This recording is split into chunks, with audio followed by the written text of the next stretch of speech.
Shalom, hari ini kita akan renungkan Injil Yohanes pasal 14, teksnya 15 sampai 31, dan sudah dibagi dua paragraf.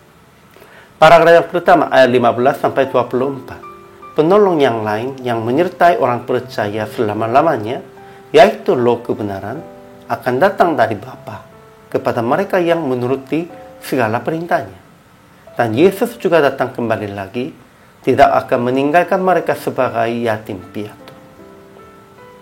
Paragraf yang kedua, ayat 25 sampai 31. Penolong, Roh Allah, akan mengajar dan mengingatkan semua yang sudah Ia beritahukan kepada mereka.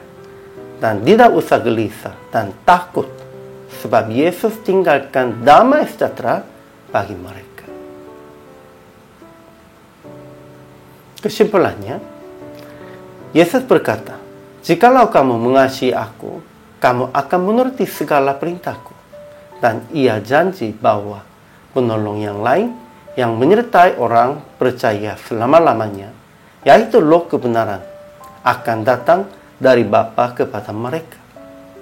Dan Yesus juga datang kembali lagi, tidak akan meninggalkan mereka sebagai yatim piatunya. Sekalipun Yudas berkata, "Tuhan, apakah sebabnya maka engkau hendak menyatakan dirimu kepada kami dan bukan kepada dunia?" Yesus tetap berkata, "Jika seorang mengasihi aku, ia akan menuruti firman-Ku dan Bapa-Ku akan mengasihi dia."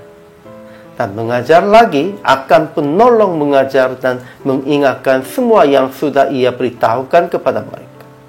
Dan tidak usah gelisah dan takut, sebab Yesus tinggalkan damai sejahtera bagi mereka.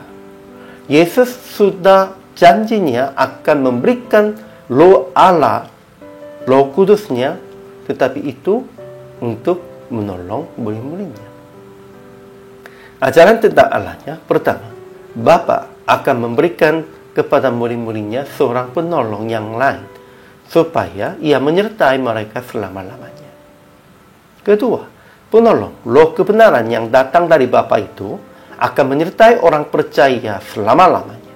Ia akan mengajar dan mengingatkan semua yang sudah Yesus beritahukan kepada mereka. Ketiga, Yesus akan datang kembali lagi, tidak akan meninggalkan mereka sebagai yatim piatu. Dan Yesus tinggalkan damai sejahtera bagi mereka. Ajaran tentang manusianya. Pertama, barang siapa mengasihi Yesus akan menuruti segala perintah Yesus, dan Bapa akan mengasihi dia, dan Bapa dan Yesus akan datang kepadanya dan diam bersama-sama dengan dia. Kedua, Yudas yang bukan Iskariot bertanya, "Tuhan, apakah sebabnya maka engkau hendak menyatakan dirimu kepada kami dan bukan kepada dunia?" Memang mereka berpikir harus menyatakan kepada dunia pun juga. Tetapi itu pikirannya juga beda. Ketiga, dunia tidak akan melihat Yesus lagi, tetapi murid-muridnya melihat Ia, sebab Ia hidup dan mereka pun akan hidup. Ya, yang hidup, yang sudah buka mata secara rohani pun melihat dan menunjuknya begitu. Jadi aplikasi ini, pertama, melakukan dalam kasih sesuai dengan perintah Yesus.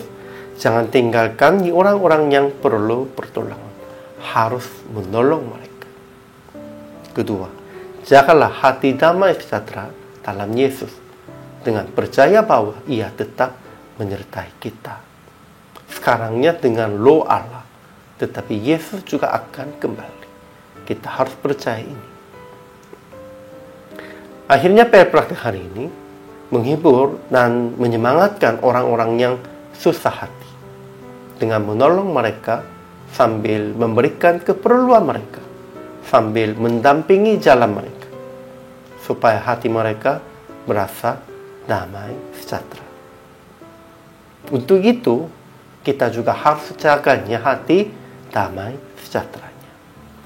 Inilah kehidupan orang percaya, inilah kewajiban semua hamba Tuhan. Hari ini juga selama melayani, Tuhan Yesus memberkati.